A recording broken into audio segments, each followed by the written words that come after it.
Yo, what's up, guys? I just finished watching. Probably most of you guys watched too, if not. Um, the Thursday night football game between the Indianapolis Colts hosting the New York Jets.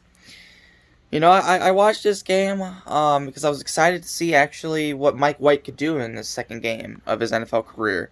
Going his first start. Throwing for 405 yards, 3 touchdowns, 2 interceptions, leading his team to a win at home against the Bengals. I was excited to see what Mike White could bring. I mean, is Mike White a one game wonder, or is he a or was he a actual quarterback? I mean, obviously he's an actual quarterback. That's his position. But what I mean is, like, is he a quarterback that the Jets could look at moving forward? Yes, I know they drafted Zach Wilson, but Zach Wilson, yes, I know he's a rookie. I know rookies make mistakes, but he has not looked good at all this year. And Tom Brady, how was he found? By a backup role. Came in when the starting quarterback was injured, and we all know what happened next. I'm not saying that Mike White's going to be a Tom Brady, but you know, if he could have continued to play like he did, maybe not on the Jets, but on a team that maybe may need a quarterback. I mean, Mike White's still young. I don't know how old he is, but I know he's probably under 25. I have to look it up. I've never heard of this kid, so I mean, I really haven't. I don't know who he is. So, but no, I mean, it sucks that he got injured in the first quarter. I mean, it looks like he was gonna play like he did against the Bengals. I mean, that first drive, that touchdown pass. I mean, who knows how this game could have been. If Mike White didn't get injured. Now, hats off to the Jets, though. Hats off to the Jets. They did not give up. When they went down 42-10, I'm like, God damn. Holy shit. What is going on? Like, I know the Jets suck, but, after coming off a victory against the Bengals, I expected a competitive game in Indianapolis.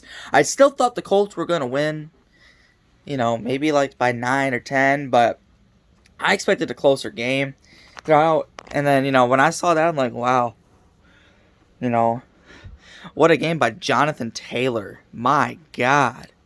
And, by both running backs, but mostly Jonathan Taylor. Had like 176 yards, 2 touchdowns. He had his way with the Jets defense. Basically, the running game was the main thing for the Colts. Now, Carson Wentz, he played well. Uh, it was just that whole Colts offense played very well. It was nice to see that offensive tackle or guard or offensive lineman for the Colts get a touchdown catch. It's always cool to see that. I was kind of surprised they were still throwing at that time. But then the Jets made a ferocious comeback. But I think it was just too much to overcome. But hats off to them. I mean, who knows what would have happened if that last play wasn't intercepted by John Johnson. And, man, what a game by him. I mean, what a second half. 3 touchdown passes. I mean, he didn't give up. The Jets didn't give up. And that was kind of cool to see. I just think it was just the deficit was just too much to overcome. But, it was an interesting game to watch for sure.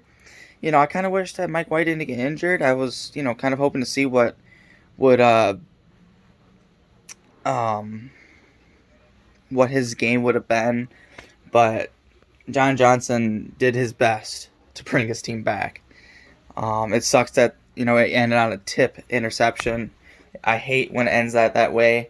I was kind of rooting for the Jets to score that touchdown and see if they can get an onside kick because crazy thing has happened, and I kind of was hoping to see a crazy thing, but I mean overall, the Jets fans, you guys shouldn't be too upset. I mean, yeah, you guys could have played better earlier in the game, but you guys didn't give up, and you guys somewhat had a shot at the end if you guys would have scored, and your guys didn't give up, and that's going forward. That is going to be a huge characteristic, not giving up, no matter how far down you are, and that's a life lesson for anybody. No matter how down you are, never give up because you'll come back. you'll come back, and hopefully stronger than ever. But it was a fun game to watch. Whoever had Jonathan Taylor as their fantasy running back, he gave me an early Christmas gift. I mean, he has to at least have 30 points. But depends on what league you're in, how the point system works. Unfortunately, on my fantasy team, Jonathan Taylor is not my running back. But luckily, I'm not facing the guy who has Jonathan Taylor, so there's that. But yeah, it was I'm not gonna say crazy game, but huge offensive explosion by the Colts. Ferocious comeback at the end by the Jets. But yeah. I enjoyed watching it. Hope you guys did too. Don't forget to like, subscribe. Check out my Lions franchise series, Tigers franchise series, and I know I've been saying this, but hopefully soon I'll be starting my Pistons franchise. Yeah, I'll see y'all in the next one. Have a good night, guys, or day, whenever you guys watch this. See ya.